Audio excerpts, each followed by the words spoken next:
Greetings. You have a kind.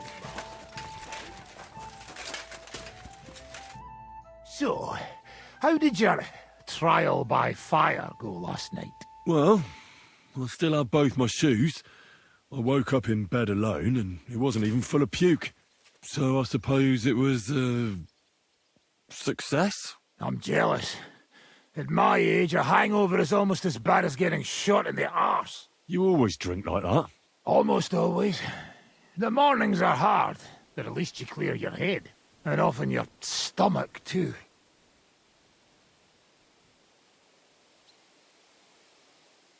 Now that your band is back, can we finally start something? Aren't you a feisty one? But if you want to hear the plan, speak to Zizka. He'll tell you more.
What the? Never mind.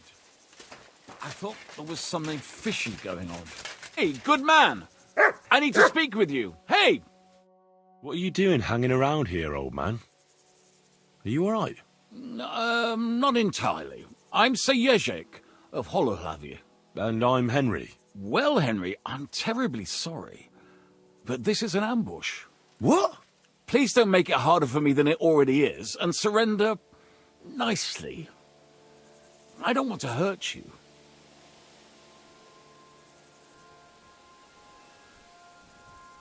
Hold on. Maybe we can do this without anyone getting robbed. Can we talk this through? Make it quick, though. My life is slipping away, and the sooner this unpleasantness ends, the better. What kind of peculiar robber are you? Robber? How dare you insult me so? What else should I call you? I am a man of honour. Only I've been a bit down on my luck recently. So it seems. Even this ambush isn't working out too well for you. What you were shouting at me sounded more like rather rude begging for alms. And what was I supposed to say?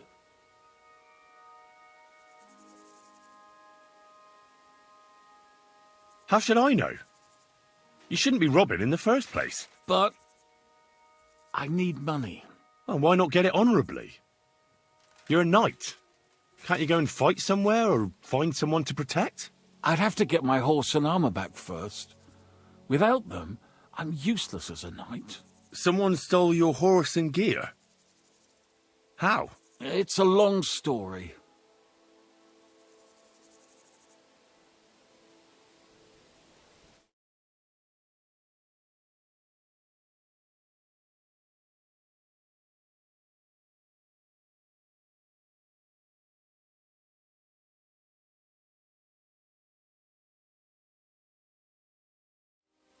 No matter.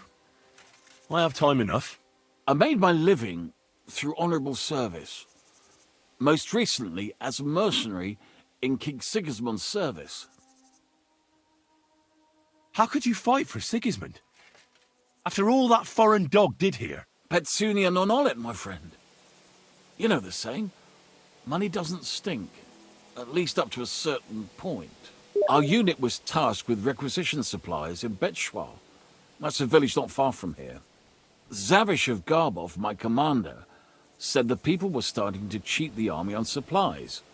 So we were to reweigh and recount everything. And he was right. They were slipping sand into the flour sacks. And they were playing dumb about it. Zavish lost it. And the requisitioning turned into plundering. I get that soldiers have to eat too, but that's disgusting. You're absolutely right.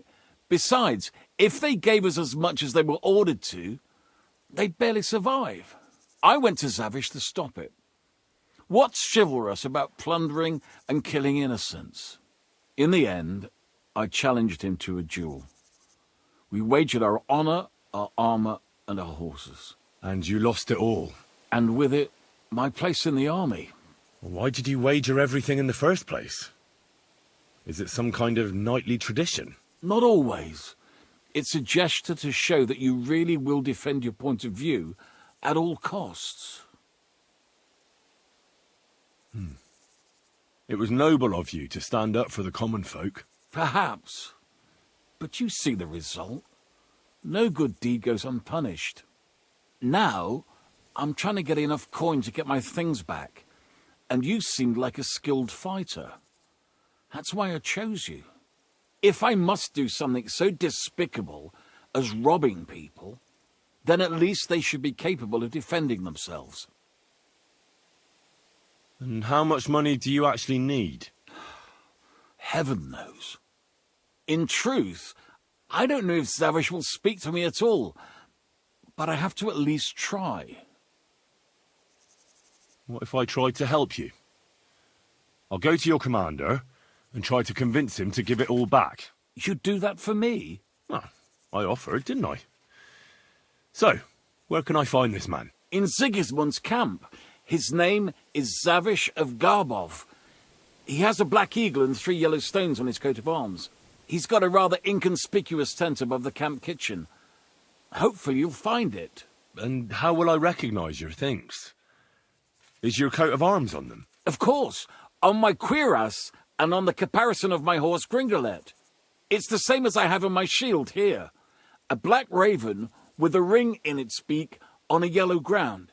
If you get my things back from Zavish, come and see me in the tavern in Pshitok. They let me sleep in the hay there.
Oi, you! Come here! Put that weapon away before I knock it out of your hand! Good. See? There's no need to be swinging a weapon around here. Where do you think you're going? Into the camp, of course. Oh, aye. They can't wait to see you. Look here. No strangers are allowed in. So turn around and sod off back to the pile of dung you crawled out of. I'm here on behalf of Sir Jezek of FullHD. He sent me to see Zavish. You're Jezek's messenger? Well, that's another matter, sir. Come in.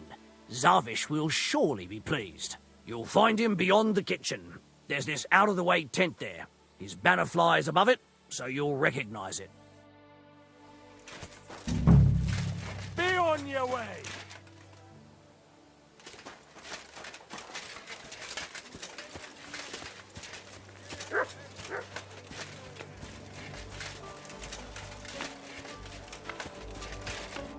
Greetings.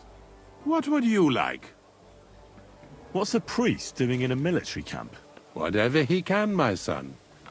Whatever he can. Do you serve mass like other priests? I serve Mass and give blessings just like my brothers in churches and parishes. I can also officiate at marriages and administer last rites. I reckon you can guess which is more common here.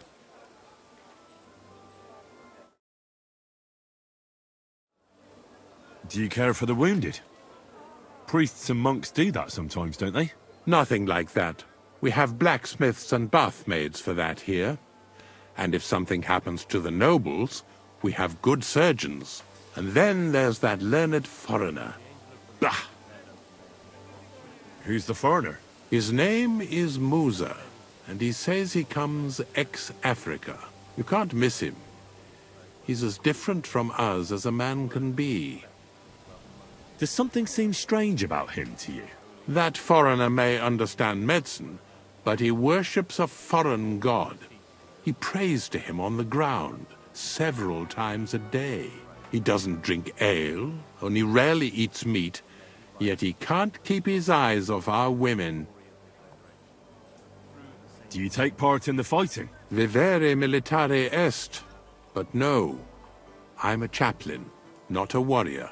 But no matter if you're a beggar or a lord, there's no way to escape the horrors. And in a place like this, it's easy for people to forget about God, or at least start to doubt. Do you serve King Sigismund directly? I serve our Lord, but the king sometimes calls on me for confession. What could the king possibly have to confess? You don't actually expect me to tell you that, do you? That's between me, the king, et Domine Noster. God be with you.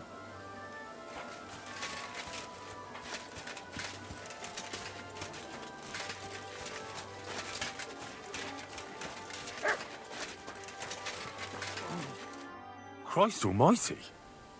Are you all right, sir? Here we go again. It's just that you look...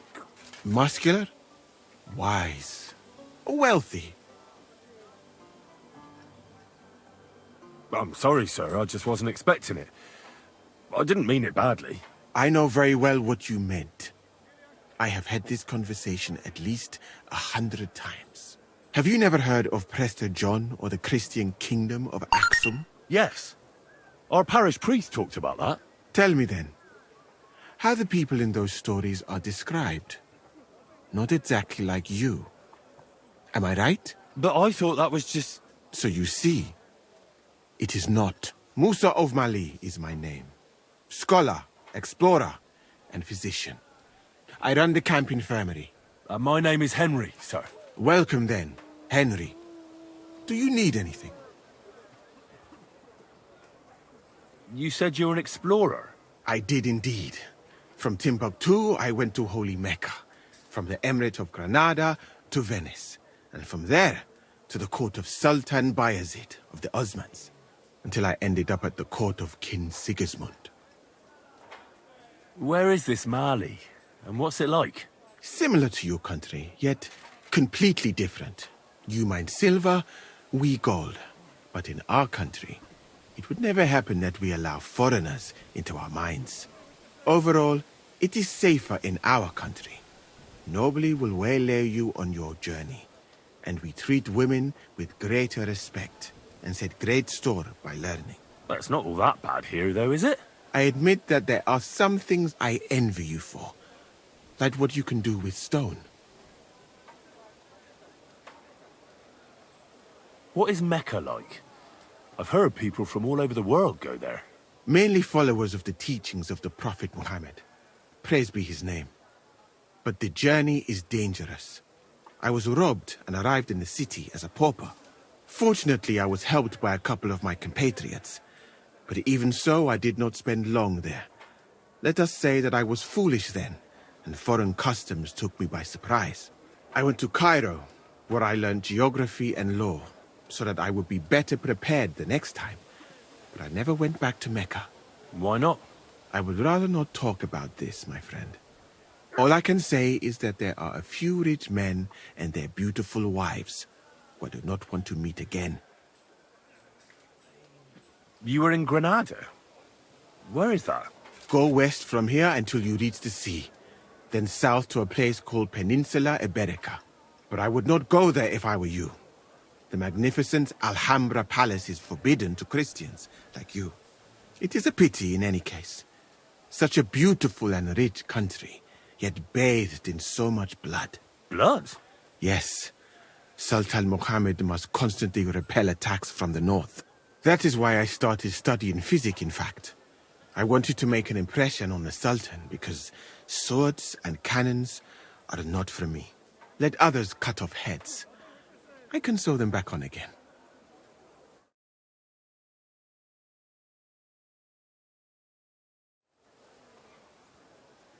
Where is Venice, in fact? You do not know, my friend? Educate yourself a little. It is not far from here, on the other side of the Alps. Remember that learning is like a garden. If you do not tend it, it cannot bear fruit. Venice is an incredible city that floats on the sea, like a huge stone ship. People from all over the world go there to trade. I help them as a translator, especially for Christian envoys from Ethiopia on a pilgrimage to Rome. If only you could have seen their glorious arrival in the city. Their procession stretched from the port to the city center, and they had live leopards as a gift for the king of Venice. But I did not stay long. I, who was accustomed to the Sultan's court, being asked to live among sailors? Out of the question. How did you come to be with the Osmans? By complete chance. In Venice, I joined an expedition that was heading to India, but we were attacked by pirates. Fortunately, I was saved by Sultan Bayezid's warship, though it did not seem like good fortune at the time. You must understand that there are not many of my countrymen among the Osmans. The last time was probably in the days of Mansa Musa, but the Sultan soon found out that I had lived among Europeans, and I could talk to all the envoys who came to him. So I became useful. So why didn't you stay there? Because we were about to be overwhelmed by the Golden Horde, led by the butcher named Timur. I had quite enough of war in Granada. So when envoys from Hungary came to the Sultan, I managed to persuade them to take me away with them.